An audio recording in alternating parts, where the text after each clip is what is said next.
Hello students, in this video we are going to see about the CSS ID selector. Okay, तो हमें जैसे class में IDs होते हैं, we have the separate ID जो हमें login के लिए IDs दिए जाते हैं. Okay, so these are the unique things. Okay, so we can give an ID for a specific selector.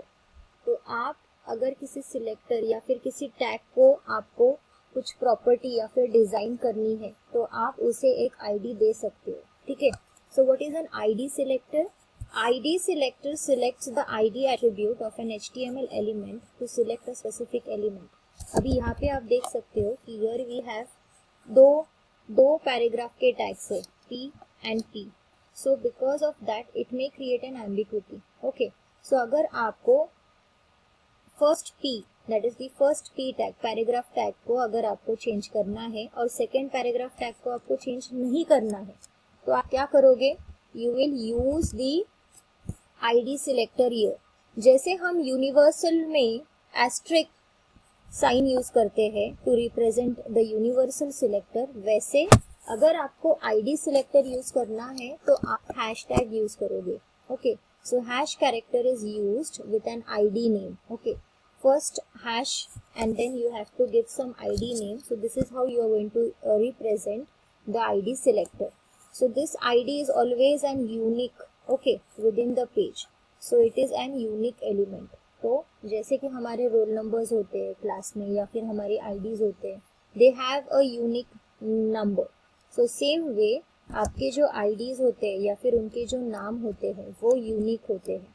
So like that you can give any one element a certain property. ठीक है, तो एक programme करके देखेंगे हम.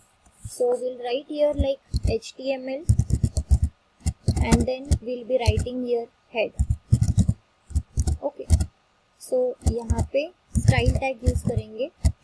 Styling में आपको अगर करना है तो आप स्टाइल टैग यूज करोगे CSS अप्लाई करने के लिए और end the style tag and then end the head. I always write the whole program and then only I assign the properties. Okay, I suggest you all to do the same thing in the same manner. ठीक है, तो यहाँ पे मैंने एक paragraph tag use किया है. So I am just writing that this is a paragraph tag. Okay, और फिर मैं इसे एंड कर देती हूँ. फिर again I am using some h1 tag here, hello everyone. So this is one h1 tag which I am going to use. So I'll just end it here. और फिर मैं क्या करूँगी? I am just going to end the body now and I'll end the HTML. आप जब पूरा programme लिखते हो और फिर CSS के प्रॉपर्टीज असाइन करते हो then you get a clear picture कि कितने टैग्स है, किस टैग को आपको कौन सी प्रॉपर्टी असाइन करनी है. So because of that I always prefer to write the whole program and then write the property in the CSS code. अभी मुझे क्या करना है कि दोनों टैग में से किसी एक टैग को ही मुझे अलग से डिज़ाइन करनी है. ठीक है, so I am going to give an ID for that tag. मुझे पहले ID प्रिपेयर करनी है. सो सबसे पहले ID प्रिपेयर करने के लिए हैश टैग साइन होना बहुत ज़रूरी है. फिर एक नाम चाहिए, उसके लिए any name you have to give. Okay, so I will give the name like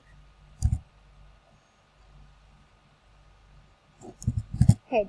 Okay, so I cannot use HEAD because it is a tag, so I'm just using HED.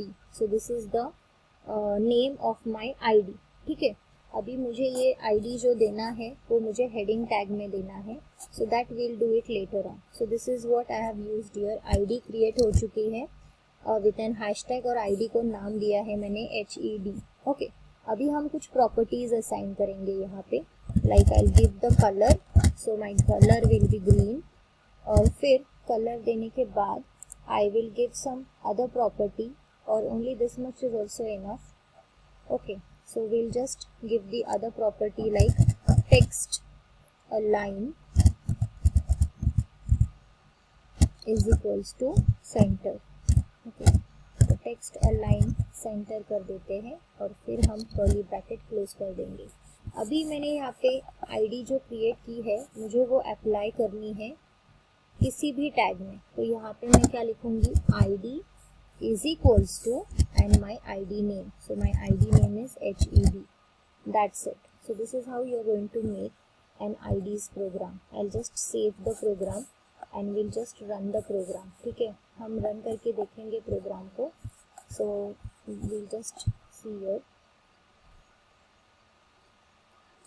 Yes, so you can see that जिसे हमने ID लगाया है, ये जो भी हमने heading tag में लिखा है, पैराग्राफ में जो लिखा है, so that has appeared in a green colour and उसकी जो अलाइनमेंट है वो सेंटर में है। और जिसे हमने आईडी नहीं लगाया है, so that is year. Okay, at a time आप अलग तरीके से और एक आईडीज़ भी लगा सकते हो, बट वो यूनिक होनी चाहिए। Okay, so that is also necessary that your ID should be unique. अभी हम क्या करेंगे, जो हमारा सेकेंड टैग है वो है हेडिंग टैग, उसे भी हम एक अलग आईडी करके रिप्रेजेंट करेंगे। Okay, so I just make an different ID for it. So पहले आईडी बनाने के लिए हैशटैग यूज़ करना है, ID name I use DEF और फिर उसको एक प्रॉपर्टी देती हूँ मैं। So I just change the colour and I change the alignment. Okay, by default तो अलाइनमेंट लेफ्ट को होती है, तो हम लोग क्या करेंगे, अलाइनमेंट राइट को कर देंगे और कलर जो है वो maroon. Okay, so will just try out this. So at a time हम अलग अलग एलिमेंट्स के लिए अलग आईडीज रिप्रेजेंट कर सकते हैं। ठीक है, only the name of the ID should be different. Okay, so here we are going to use the two IDs. So let us execute the program. I just save my program and I'll refresh my previous output. So here it is. Okay, you can see that here we have used two IDs and you can see this is the output. Okay, so जब पहले हमने क्या किया था, hashtag use करके एक ID बनाई थी बस एक ही टैग के लिए, वो है पैराग्राफ टैग। फिर बाद में हमने फिर से एक आईडी बनाई, वो है H1 टैग के लिए। So you can see whatever we have written in H1, it is in the right side and the colour is maroon. So this is how you are going to apply ID selectors for your particular program. I hope this topic is totally clear to all of you. Any kind of doubt you can ask me in the comment section. Thank you for watching. Do subscribe my channel.